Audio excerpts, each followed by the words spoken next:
dufite den kroppen vi har, ufite ingingo nyinshi den har många delar. ariko bose Men i helgen, ufataniriza hamwe den kommer i enhet. kandi uyu mubiri ubona Och den kroppen du ser, iyo ukomeretseho gatoya muri aka gatoki kari gatoya när det blir skadat ser du den lillefingern. wose urahangayika Den blir också till bry. wose urababara Det begynner att få ont här i kubera kroppen. yuko wose ugize umubiri umwe. Fordi det gör helheten i kroppen. Yesu ashimwe cyane. Jesus prises. Haleluya. Halleluja. Uzagerageze wikomeretse ubwawe ubikore wikomeretse kano gatoki. Pröva att skada med vilja den lilla fingern. Niba ushaka kugira ngo umenye yuko umubiri ushize hamwe, Hvis du vill se att kroppen är i uzara helhet, ku ijoro udasinziriye du kommer att vara icke sova. kubera yuko umubiri wamaze kubyumva wose, Och det här i kroppen har förstått. bamaze kumenya yuko mwene wabo yababaye, Det har begripit att det är en del har bamaze kumenya blivit yuko mwene wabo yakomeretse. det har förstått att det är en del har blivit Umubiri skadad. wose urara ku ijoro, Det här i kroppen urara udasinziriye, den sover icke. urara Den udasinziriye sover icke på natten. kubera yuko mwene wabo yakomeretse. Det är en del av kroppen är skadad. Mwene wabo En del av kroppen. ni mutoya cyane. Det är väldigt lite. Ndimo natanga urugero kuri kano gatoki. Jag ger exempel på det lilla. Mwene wabo ni mutoya Det cyane, är en del av den kroppen. ndetse ushobora Det kubona är väldigt yuko liten. adafite agaciro kanini, Du kan tro att det här icke var det. ariko iyo agize ikimubabaza, Men visst det kommer till skada. iyo agize ikimubabaza, Visst det är något som skadar. umubiri wose urara ku ijoro, Här är kroppen umubiri sover. wose urara Här udasinziriye. är kroppen kommer icke till att sova. Kubera iki? Varför det? Mwene wabo För det är en del av dem. basangiye umubiri umwe. De har samma kropp. Ko ni ku itorero rya Kristo Som Kristi kropp har samma. rikwiye kuba rihuje, Det borde vara så. rikwiye kuba rifatanije. Det borde vara samkomst. Yesu ashimwe cyane. Jesus prises. Halleluja. Halleluja. Haleluya. Halleluja. Ko ni ku itorero rya Keyisi, Det är sån menighet i Keyis. Yesu akeneye kuribona rimeze bityo. Jesus tränger oss se att det är Yesu akeneye kuribona rifatanya. Jesus tränger oss se Keyis. Yesu akeneye kuribona risengera ku mugozi umwe. Jesus tränger oss se Keyis. Yesu akeneye kubabona musengerana. Jesus tränger oss se att det är Yesu bäst. akeneye kubona muhagararana. Att det står samman. Yesu ashimwe cyane. Jesus prises. Haleluya. Halleluja. Haleluya. Halleluja. Haleluya. Halleluja. Yesu ashimwe cyane. Jesus prises. Nagira ngo dusome rino jambo. Jag måste läsa i det ordet. Turasoma ijambo riri mu gitabo cya Yohana, ubutumwa bwa Yohana, Johanna evangelium. ibice 15 15 vers. umurongo wa mbere. 15 kapitel, första vers. Imana ibagirira neza cyane. Gud välsigne.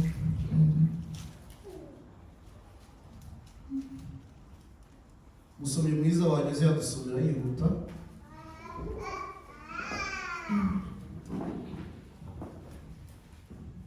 Yohana ibice 15 ugere ku murongo wa mbere. Titira avuga ngo Yesu acira abigishwa umugani w'umuzabibu n'amashami yawo. Yego. Ndi umuzabibu w'ukuri, Yego. kandi data ni nyirawo uwuhingira. Yego. Ishami ryose ryo muri rye ritera imbuto arikuraho, iryera imbuto ryose aryanganyaho amahage yaryo ngo rirusheho kwera imbuto. Amen. Amen. Yesu ashimwe cyane. Jesus prises. Yesu acira umugani abigishwa be. Jesus tog ordtak. Umugani abigishwa be. Ett ordtak för hans discipler. Abacira umugani w'uruzabibu. Ett ordtak om vintrar. Uruzabibu rufite amashami menshi. Vintrar har många grenar. Ariko nyiri uruzabibu Men självaste igihe cyose ahora akurikirana uruzabibu rwe. han följer med hans vintrar. Ahora yitegereza amashami y'urwo Han ruzabibu. ser på dessa grenarna om de har det bra. Aravuga ngo ishami ryose ritera imbuto, Han säger var gren som icke ishami bär, ryose ridafite umumaro var gren som icke har till nytta, araritema akarikuraho. han kutter ut och kastar det. Ariko ishami ryera Men var gren som bär aravuga ngo frukt, aryanganyaho amahage, han rensar det. araza akaritunganya, Han rensar det. akarisharirira, Han rensar det. akataho uturibuza kwera Och kutter det som gör att det kugira ngo rishobore gukomeza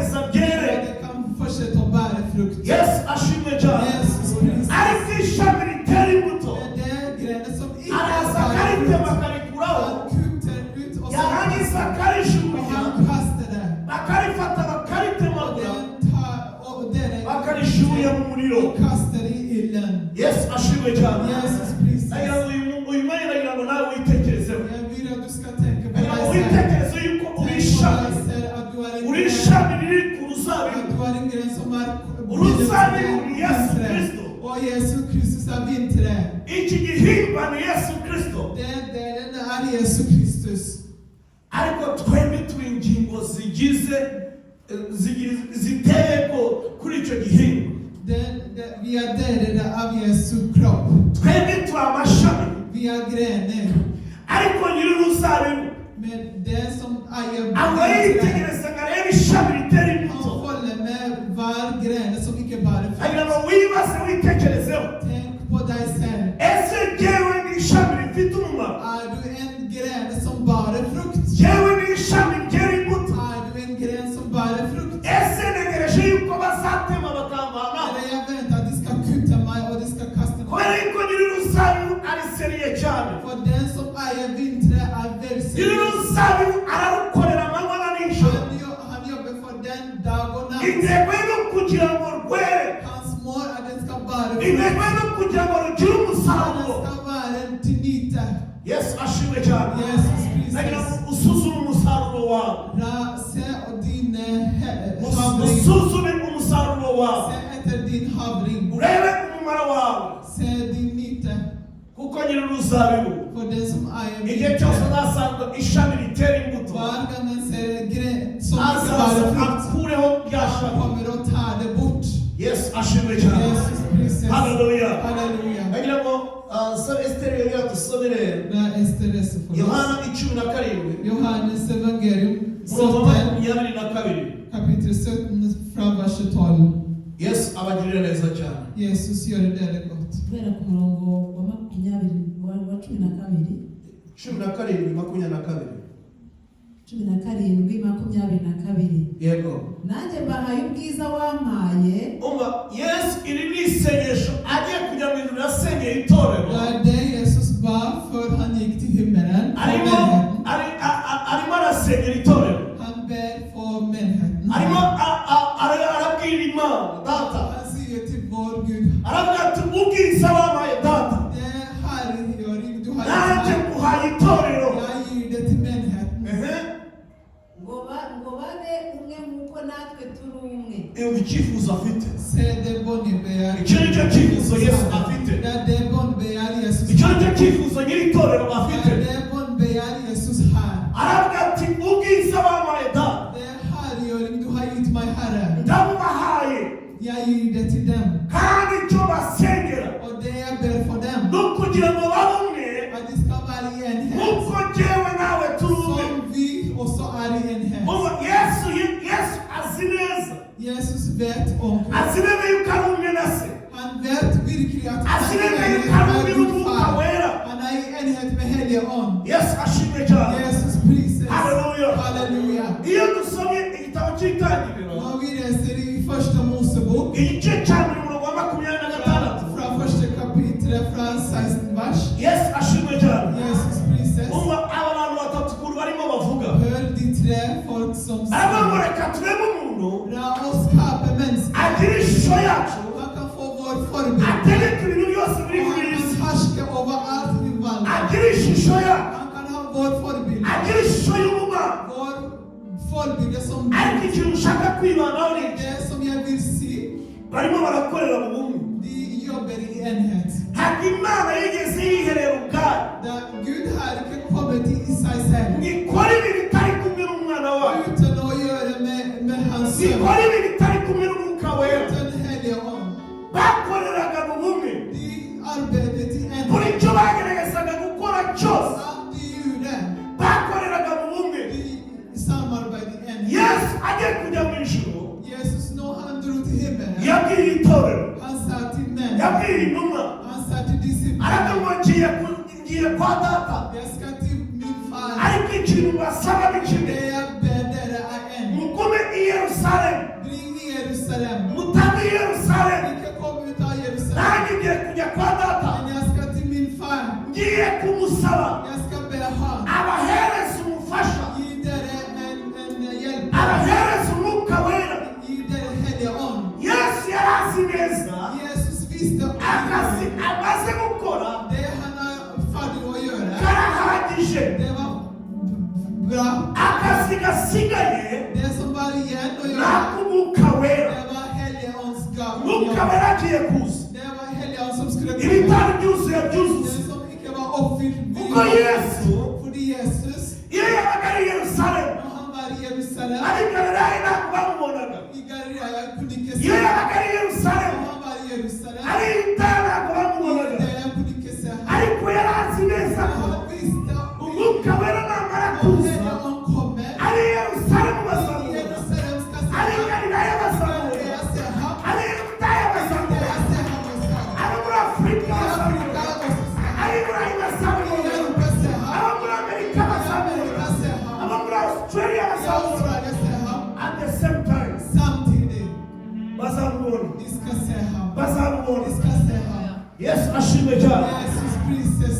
Bakorera hamwe, De arbetar i enhet. bakorera mu bumwe. De var i enhet. Yesu ashimwe cyane. Jesus prises. Haleluya. Halleluja. Bazi imbaraga z'ubumwe, De vet vad makten av enhet. bazi imbaraga z'ubumwe, De vet kraften av att vara bakorera mu enhet. bumwe. De arbetar i enhet. Icyo nicyo cyifuzo bafite ku Det är itorero, det bönbegär de har för mänhet. icyo nicyo cyifuzo bafite ku Det är itorero. det de har för mänhet. Ariko uzi ikintu kibabaje, Det som är ont, itorero rya kino gihe, mänhet idag, itorero rya Kristo Kristi mänhet idag, rihora ricikagurika n'ibice, de delar sig i bitar. kandi Och bikitwa yuko barwana ishyaka ry'umurimo vi w'Imana, ser de är för de arbetar för bahora Gud. bacikamo ibice, De slår sig i delar. bahora barwana. De slåss mot varandra. Yesu ashimwe cyane. Jesus Kristus. Kandi bo bazi ko barimo bazi ko barwana ishyaka Och de ry'umurimo tror w'Imana, de virkelig jobbar för ntabwo Gud. bumvikana, De förstår inte ntabwo varandra. bahamanya. De är inte samman. Yesu ashimwe cyane. Jesus Kristus. Ntabwo bahamanya, De är inte ntabwo samman. bumvikana. De förstår inte Bitandukanye De är inte n'isengesho eniga. Yesu yasenyeye Det itorero. är forskjell från att Jesus hade Jye bondgård. nawe dukeneye gufatanya, Vi tränger att vara i enhet. jye nawe turakeneranye, Du och jag, vi tränger varandra. ndagukeneye cyane. Jag tränger dig. Itorero rya Kenisi Kedisi människa. rikeneye urubyiruko. Den tränger ungdomar. Umva mbabwire, Låt mig säga det nu. buriya Joy na Melissa akazi badukorera hano Joy och Melissa, det arbete de gör här, ni akazi gakomeye det cyane. är en mäktig jobb. Turamutse tutabafite Hvis vi inte har dem här, wasanga ibintu hano byaducana. du kan säga att ting kommer i Tubaye förvirrelse. tudafite franka Hvis vi inte har fram, wasanga ibintu ting byaducana. kommer i förvirrelse. Ariko wowe ushobora kuba ubabona Men du kan bara säga det. ukabona yuko akazi bakora ari akazi Och gatoya, du kan säga att det är bara en liten ariko jobb. akazi bakora mu Men nzu det y'Imana arbete de gör i ni Guds akazi hus, k'agaciro, det är en virkelig ni akazi jobb. gakomeye Det cyane. är en vansklig jobb Jye faktiskt. nawe turakeneranye, Du och jag, vi tränger jye nawe varandra. turakeneranye. Du och jag, vi tränger Niyo varandra. mpamvu turimo gusenga. Därför vi ber. Mana duhereza abandi bakristo, Ge oss andra kristna. Mana duhereza abandi Ge bakristo, oss andra kristna. duhereza abagabo, Ge oss män, duhereza abagore, damer, duhereza urundi rubyiruko. andra ungdomar. Reka impano ziri muri bo zake, De gaveånden de har, och det kan iyo vara till impano iri verk. muri bo iyo itaraka Allt gave du har fått från uhinduka Gud. umuntu udafite umumaro, Hvis du inte brukar den, du blir inte till nytta. kandi uri umuntu w'akamaro. Och du har faktiskt en värdefull person. N'abasengera ngo impano ziri muri mwe zake, Jag ber de gavorna du har idag, att det ska n'abasengera vara kugira ngo till verk. n'abasengera kugira ngo abantu b'Imana bari muri iyi nzu yitiriwe izina ry'Imana Jag ber för Guds folk som är i detta huset. uhinduka umuntu Att w'akamaro, du kan vara en nyttig person. uhinduka umuntu w'akamaro, En person som är nyttig. uhinduka umuntu w'akamaro. En person som är nyttig. Iyo utaramenya akamaro kawe, Hvis du inte känner din iyo värde. utaramenya icyo Imana yaguhamagariye, Hvis du inte vet vad Gud har kallat iyo dig för. utarakoresha impano Imana yaguhaye, Hvis du inte brukar de gavorna Gud har gett dig. hazahora ari icyungo mu itorero Det kommer ry'Imana. att vara en mangel Ariko på numara dig. kwisobanukirwa Men hvis du förstår dig själv ukamenya neza icyo Imana yaguhamagariye, och vet vad Gud har kallat dig för. ntabwo uzigera urwananya n'umuntu uwo ari we Du wese, kommer inte att slåss mot dina ntabwo andra. uzigera urwananya n'umuntu uwo ari we Kommer wese, inte att gå i kamp med andra. kubera uzi neza icyo Imana cy'Imana guhamagarira Vet vad Gud har kallat numara dig. guhagarara mu cyuho När du står i det stället du wese är, tuzafashwa vi ska bli kandi välsignade. uzaduhesha umugisha. Du ska ge oss en välsignelse. Haleluya. Halleluja. Ingabo Celestine yiyongereye imbere gatoya kuri uwo murongo yaragezeho. När Ester fortsätter att läsa från Yohana 17 umurongo wa 22. från Johannes evangelium Komeza nta kibazo. Amen. och fortsätter hvor du var. Umurongo wa 23 Från 23 vers.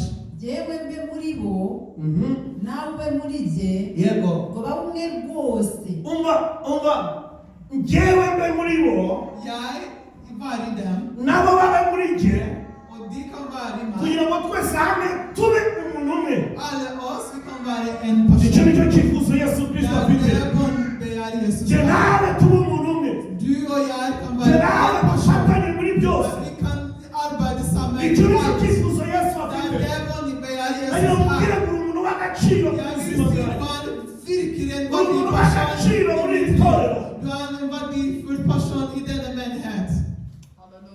Bantu mujye muyobora amateraniro yo mu mibyizi. Folk som leder i Ayo vardagsmöten. mabwire ngo akazi mukora ni akazi Jag k'ingenzi. vill se det ni gör är viktigt jobb. Buduhesha umugisha. Det är välsignar Muri oss. abantu badasanzwe. Det är folk som har Imana yamwishe yohereza umugisha. Vår Gud ger välsignelse till er. Ibi ndimo mbivuga Det jag ser här. ndasaba abantu bayobora amateraniro yo mu mibyizi. Det är folk som leder menigheterna i vardag. Mujye mugerageza kuwa mbere mucekinge mu gitondo urebe umunsi wawe. Var från måndag till fredag, se din dag till att leda. Hari igihe iyo utabikurikiranye wisanga utamenye niba ari wowe uri kuri gahunda ugasanga wa munsi tuba disappointed. Det är någon gånger du har inte följt med att du ska leda möte och så bredvid Ariko ndashaka kubabwira ngo muri abantu Men b'ingenzi. jag vill se det är Muri abantu b'agaciro mu nzu ya Det Data. är väldigt värdefullt Muri i abantu Guds hus. b'umumaro mu nzu Det ya Data. är nyttigt i Guds hus. Yewe rero muhora mundende. Det övergår mig alltid. Cyangwa Imana ngo ingire umutuzi. Niba nabakorera Jag vill att Gud ska göra mig rik. Jag vet inte vad jag ska göra för det. n'abagize kuri ibi ndabivuga biva kuri bari mutima Jag vet att jag ser detta med barumva hela. sinzi ibintu nabahereza Jag vet inte vad jag kan ge där. birandeba Det övergår mig. ariko Imana Data Men vår ni Gud Far, umutunzi wa byose han är rik av allt. kandi indusha kugira ubuntu kuruta Han har så mer nåde än jag si har. neza yuko izabahemba Jag vet att han ska belåna si mig. neza yuko Jag izabagirira vet neza att han ska göra det gott. si neza yuko izabagirira Jag neza vet att han ska göra det gott. uhereye kuri Joyce bicara hariya Från katwakira Joyce kallar oss en Gud. Halleluja. si neza yuko Imana izabagirira Jag vet neza att Gud ska göra det gott. Imana izabagirira neza mu muryango wawe Gud ska göra det bra i din Imana familj. ukorera ntabwo ari Gud umunyamuntu muke tjänar, han är inte till ntabwo många. ari umunyamuntu muke Han är inte till många. Han är Imana inte igira selfish. umuntu igira umuntu buruta ubwanjye Han har stor nåde än det jag har. Yesu ashimwe cyane Pris Herren. yewe murandenga mwumva haraye cyangwa ngo muba ndi nk'umukire Jag skulle önska buri faktiskt så rik. cyumweru najya hano mfite Varje söndag jag kan få mfite nk'akazana med gaver till dig. kugira ngo mbereke yuko ibyo mukora ari ibintu För att jag by'ingenzi kan visa dig virkelig det ni gör är viktigt. urabona umuntu iyo akora neza När en gör det bra, aba akeneye umuntu umwikareginga vi tränger en som stöttar oss. aba akeneye umuntu umubwira yuko ibyo akora ari byiza Tränger en människa som ser det du gör är ibyo bra. ngibyo ntabwo biba bihagije gusa Det är inte nog faktiskt. Och så Vi bara känner se gift. det. Vi tränger en gåva också. ariko Imana yanjye senga Men den Gud jag ber bambere till, gift det är en gåva. ibanezeza Det är hereye en abaririmbyi bacu från våra korefolka. ko none abaririmbyi ibintu mukora biratureba Det korefolka, det gör det och det övergår oss. uyu munsi nari navuze mu gitiro n'ubwana hari ibintu ntabwo Jag sa, visst Gideon här, vad ska vi göra? ariko mwahagaze mu cyuho mukora ibintu Men det är stod bra och gjorde en god nta jobb. cyuho kigera kigaragara Det var inte något till none mamma. reka babwire korali abatumwe Korali yaratumye. uyu munsi mwaririmbye neza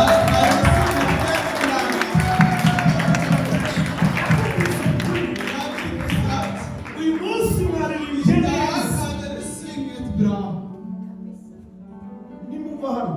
När dere kommer ut härifrån. ushaka ahantu muzahurira Kom och finns där dere ska möta varandra.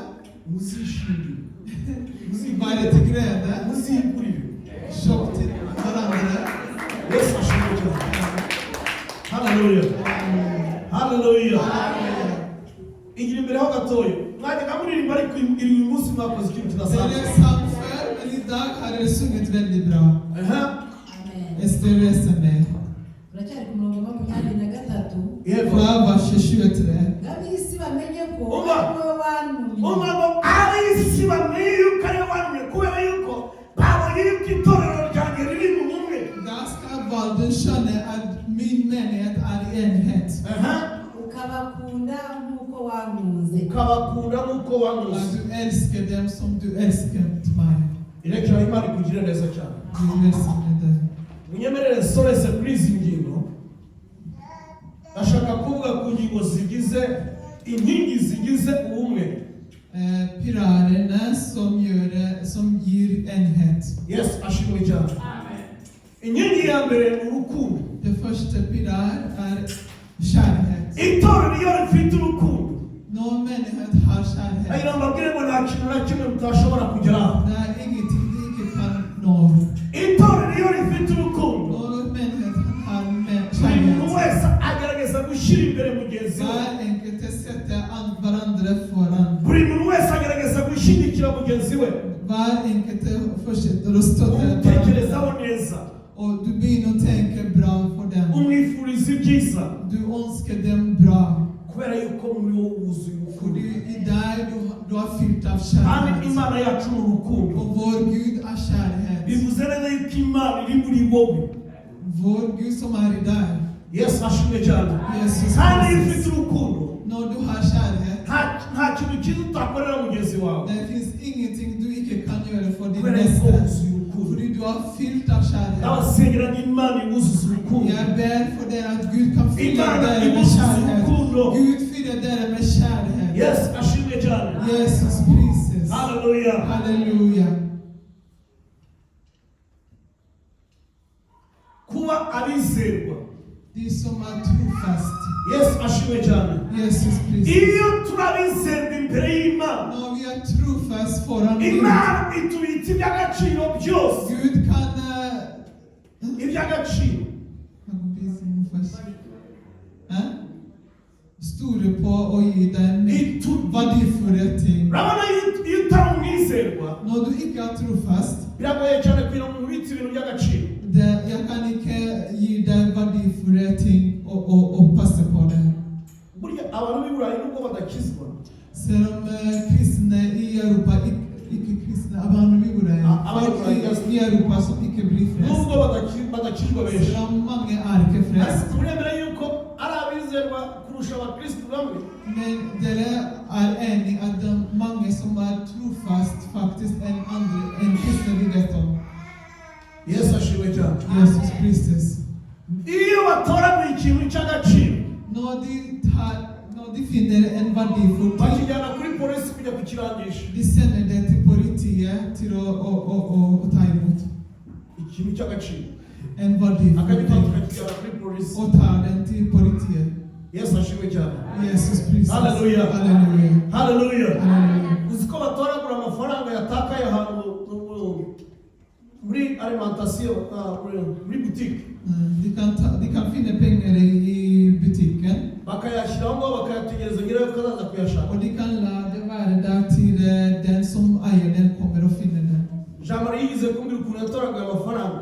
Jean-Marie en dag sa till mig Han hur ser han fanns Ajya pengarna. kuyarangisha muri butike imbere. Och han gick och visste den Aramubaza fram till ati butiken. yatoraguye muri butike cyangwa yatoraguye inyuma ya butike. De spurte han, har du sett den i butiken eller utanför butiken?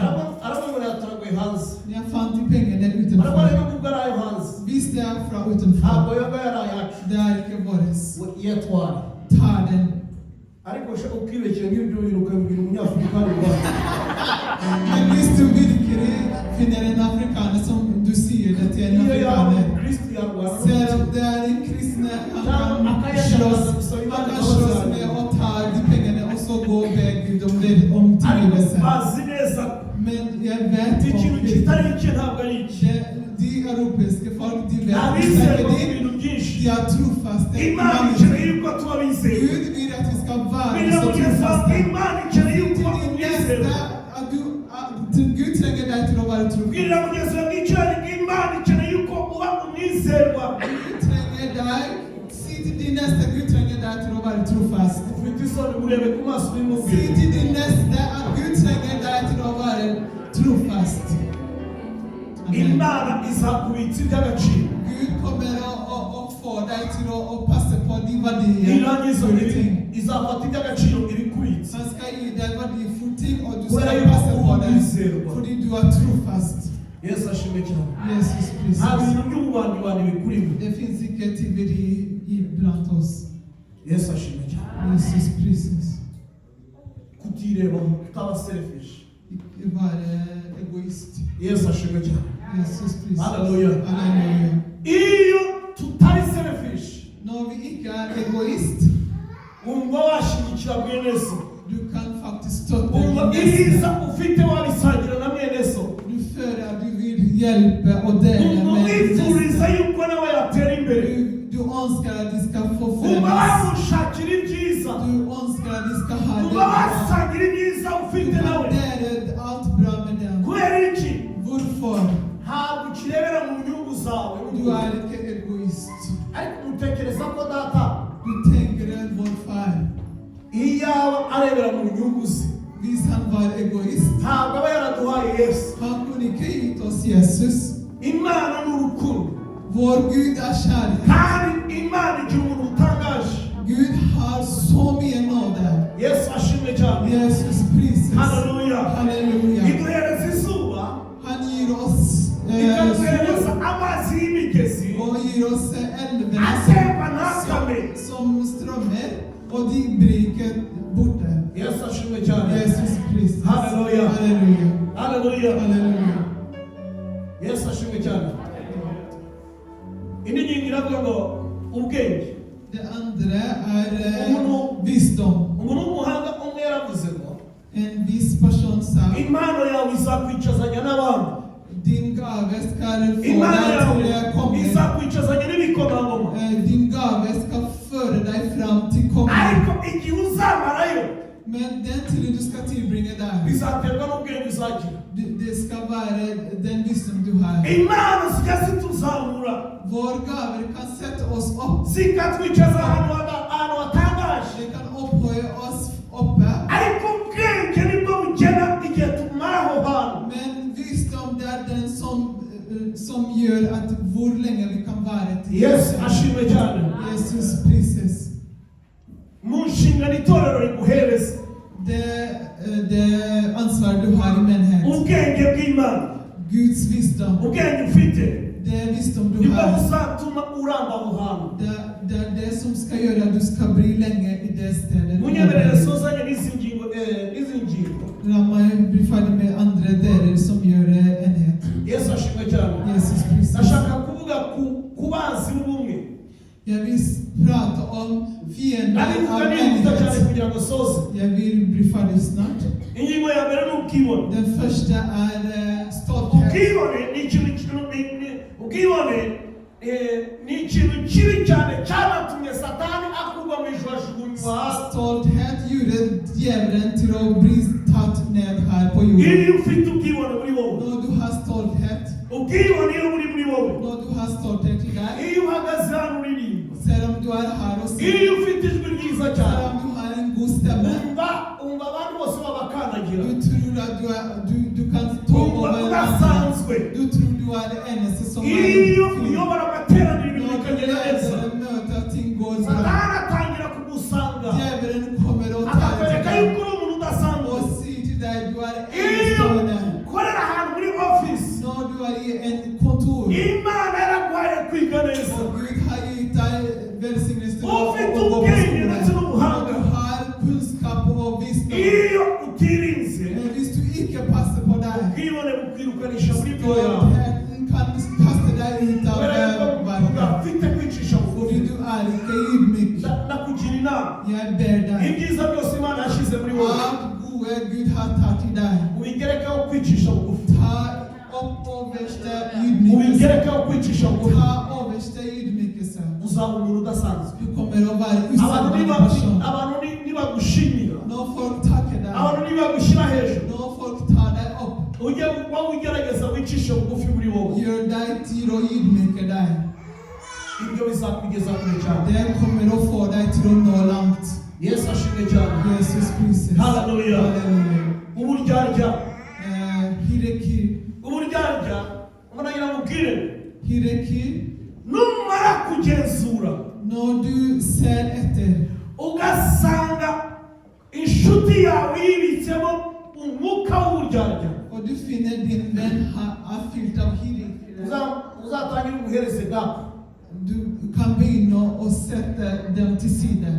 Indyarya En hierarki. ishobora kukwica mwasangiye, Den kan dräpa dig när du har Indyarya varit samman. ishobora kukwica uyita inshuti En yawe. hierarki kan dräpa dig när den ser dina vänner. Indyarya En hierarki. imeze nk'umuswa, Det är som en termiter. ica hasi ikaguheregeta, Det går genom nedersta. ukazisanga utagifite aho uhagarara, Och du finner du har inte var du står. kubera yuko wiyegereje indyarya. För du gick Uyita närmare en inshuti yawe, hierarki. Du kartade med dina vänner. ariko ari indyarya. Men när de är faktiskt hierarki. Indyarya ni umwuka mubi cyane. Och vara en hierarki. Om det är en Ndifuza förfallande yuko ånd. umwuka utaba mu buzima bwawe, Jag önskar att den ånden icke ska vara i ditt umwuka liv. w'indyarya, Hierarki. umwuka w'uburyarya Hierarki ånd. ni umwuka mubi cyane. Det är en förfallande Oya ånd. yawe izagira oya, Låt ditt nej vara nej. kandi yego yawe izagira Och yego. ditt ja vara ja. Yesu ashimwe cyane. Jesus. Inshuti yawe niza kukugisha När inama, din vän kommer att ge dig råd ukumva ibyo bintu ari byo kumwicisha, och du för att det är till att ödelägga din vän. tangira ubugingo bwe, Varje deras liv. wikifatanya nawe, Icke kom i enhet med Omväxling. och livet till dem. gerageza ukize ubugingo bwe. Prova att varje livet deras. Yesu ashimwe cyane. Jesus Hari umugabo Kristus. hari umugabo bita Yuda, Det är en man som heter Juda. yabanye na Yesu igihe kinini cyane. Han var med Jesus länge. Yuda, Yesu yageze ubwo amugira umukuru wa finance, Jesus gjorde han till en skatte. ariko Yuda yibitse mu buryarya. Men Juda var fylld av hierarki. Rimwe na rimwe hari igihe ujya wiyegereza umuntu Någon gång du sätter en ukamushyira person närmare dig umunyamabanga wawe, och du ger dem ukamubwira inshuti yawe, alla var ariko hemligheter.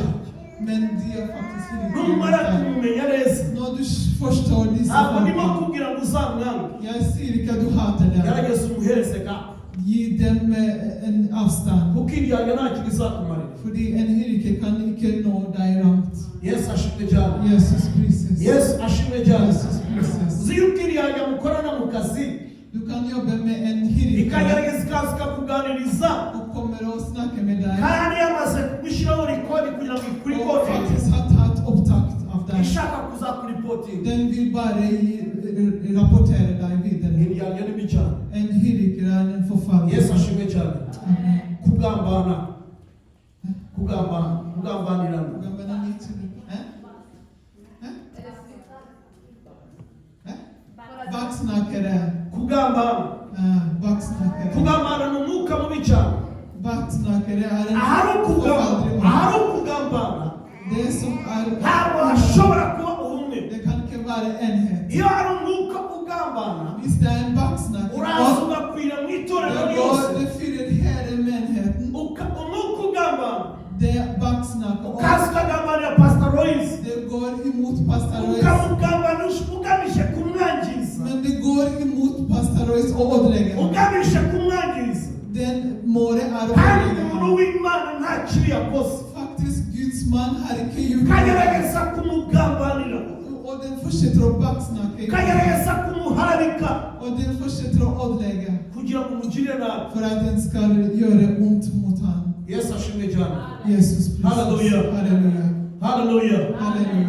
Kwigomeka, rebellion. Ja, och vara rebell. Yesu ashimwe cyane. Itorero ryo mu butayu ryari rifite umugabo witaga Datani na Abiramu, De hade en man som hette bigometse kuri Mose. bigometse kuri Mose baramubwira ngo si wowe Imana ikoresha wenyine natwe Imana yadukoresha Hvorfor du så stolt? Halleluja. Mose arababara cyane. Moses hade så vondt. Aragenda abibwira Imana. Och Moses gick till Gud och Imana sa iramubwira ngo uteranye abantu bose. Gud sa till Moses Abo bantu bose har en menighet. Badatanga Biramu. Från Datan och Bram. Bakugishije impaka. De som har varit emot Wabwire bafate inkoni zabo. Se till dem tar Bazirase deras stockar. Och de kan ha det i ejo mu gitondo. Imorgon Inkoni ye izarabya.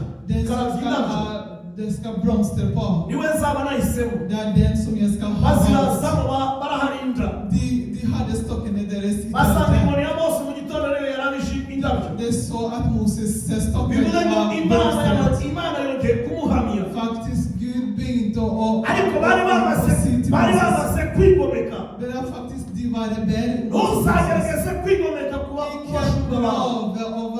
Ntukwigomeke kwitorero ry'Imana. Deras ledare. Umukino Imana yavuze. Hör vad Gud sa. Ngo abangaba ntabwo bari gupfungurwa abantu. De ska inte då vandra i döden. Mose yaravuze ngo wahamagare. Moses sa påkallade dem n'imiryango yabo. Påkallade dem med deras barabahamagara bose. De påkallade dem cyabayeho. Vet du vad som skedde? Ubutaka bwarasamye burabamira. Jorden öppnade sig. Buwamirana n'abana babo n'abagore babo n'amatungo yabo byose. Öppnade sig och svälgade hela familjen och alla anlägg, allt de ägde. Iyo ni spirit yari kuri Satani ubwo yari ari mu ijuru. Det samma on som var på Satan när han var i himmelen. Kwigomeka. Och var rebell. Kwigomeka n'umwuka mubi cyane. Och var rebell är en förfärlig. Ahari kwigomeka. Hvor det är rebell. Ntabwo ubumwe bw'itorero bwabaho. Det finns inte enhet av menighet. Munyemerere soze. Ramai blir färdig. Nari mfite byinshi cyane byo kubasaba. Jag hade så mycket att dela. Ariko reka soze kubera igihe cyagiye. Ramai blir färdig för tid. Data mwiza mu izina ry'Umwami wacu Yesu Kristo. Ndasengera itorero ryawe kugira ngo umwuka w'ubumwe agwirire muri bo. Umwuka w'ubumwe agwirire mu bagabo. Umwuka w'ubumwe agwirire mu bagore. Umwuka w'ubumwe agwirire mu bana. Umwuka w'ubumwe agwirire mu basore n'inkumi. Ndasenga kugira ngo umwuka wawe icyifuzo wari ufite mwana ubwo wari ugiye kujya mu ijuru. Ndasaba kugira ngo umwuka, ndasaba kugira ngo ubwo bumwe bube mu bagabo, bube mu bagore, bube mu basore n'inkumi, bube mu itorero rya Kegisi. Ndasenze Mana kugira ngo umwuka ugwirire mu itorero ryacu, ugwirire mu itorero ryacu, ugwirire mu itorero ryacu. Buri cyagerageza kudutandukanya cyose ndasenga kugira ngo ayo marembo y'ikuzimu afungwe, ayo marembo y'ikuzimu afungwe, ayo marembo y'ikuzimu afungwe mu izina ry'Umwami wacu Yesu Kristo. Amen. Imana y'umwishyura bagire neza cyane.